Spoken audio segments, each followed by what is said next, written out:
The vast majority of the time, I am helping other people to step into the spotlight, to prepare for a high stakes presentation or a high stakes communication moment. Well, today's speaker tip spotlight focuses on me stepping into the spotlight myself up on stage and some valuable lessons that I learned from that experience that I wanted to impart to all of you. Stay tuned. Hi, I'm Karin Reed. I'm a 4-time author, Emmy Award-winning broadcast journalist, and communication expert on helping people to own the room, whether it be a physical one or a virtual one. Welcome to Speaker Dynamics. As a member of the media for decades, as somebody who did a ton of on-camera spokesperson work, I was fairly confident in my skills to be able to, step into the spotlight and actually do a pretty good job. But I don't do it as often as I used to because truly my joy comes from helping other people to do that, other people to prepare for their big presentations, to prepare for their opportunity to step onto the stage. So when I was asked to be the keynote for International Women's Day at a big tech company, I was excited, a little bit nervous, but I thought, okay, I need to embrace this opportunity so I could, kind of get the reps in, because as you know, if you don't do something for a while, your muscles start to atrophy. And I wanted to make sure that I could keep those muscles strong so that I could help other people based upon my own experience. So that's what I did just a couple of weeks ago. And I learned some things from the experience that I wanted to pass along to you, just in case you are preparing for some sort of high stakes presentation, maybe even a keynote, maybe you're preparing for some main stage opportunity in your own sphere of influence. So the first lesson that I learned is don't change your game plan.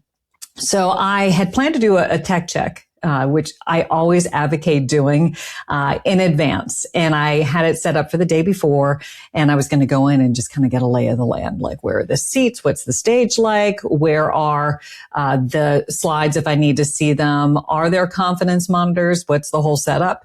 And it was canceled because the room where we were going to be doing the keynote was occupied on that day. So I thought, okay, no worries.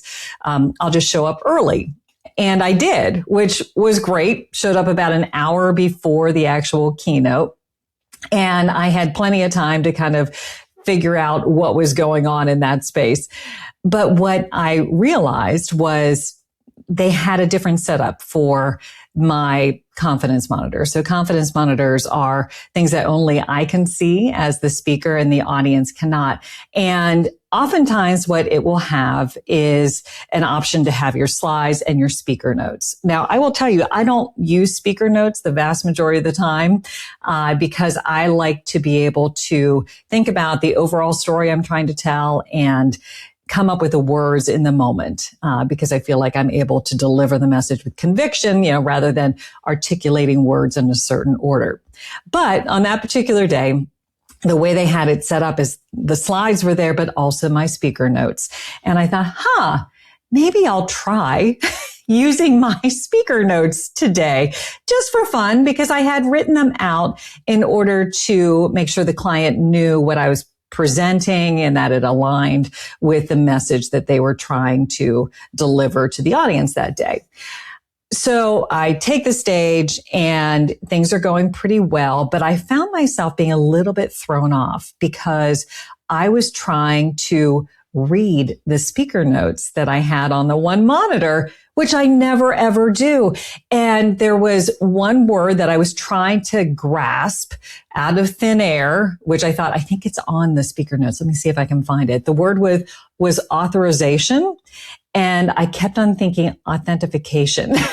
And I couldn't get it out because I couldn't find it in the words that were on the confidence monitor, the speaker notes confidence monitor. So the confidence monitor became the exact opposite. It actually started to undercut my confidence because I felt like I couldn't navigate it well. And as I do a diagnostic afterwards, I realized that I tried to present in a way I don't normally present, which is using speaker notes. So the lesson that I learned from this is don't change your game plan. I had not planned to use my speaker notes. I should have just stuck with that. And then I wouldn't have continued to trip over this particular word. So that was lesson number one. Lesson number two is don't discount the value of your own voice. You may have heard me say this before, but it's something I say all the time to you all, but I didn't truly believe it myself. So imposter syndrome, very common. People think that they are not worthy of the position they've been put in.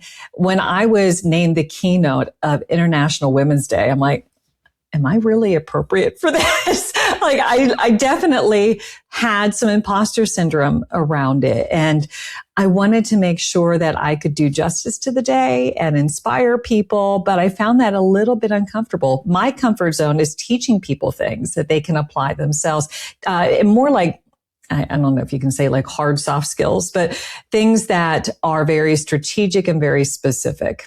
So think about like how you use your body to speak when you're up on stage, but giving people some sort of like inspirational, motivational message that felt less comfortable to me.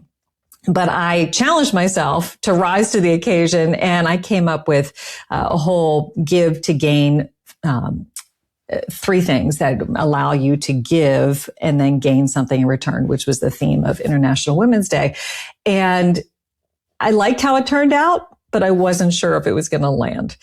And what I did find afterwards is just a whole bunch of posts that were across various social media channels of people who were saying that they did find it truly inspirational. And I had people come up to me afterwards, and they were so kind and just very appreciative of the information that I presented and the stories that I shared with them, based upon that give to gain theme. So lesson number 2 is don't discount the power of your own voice.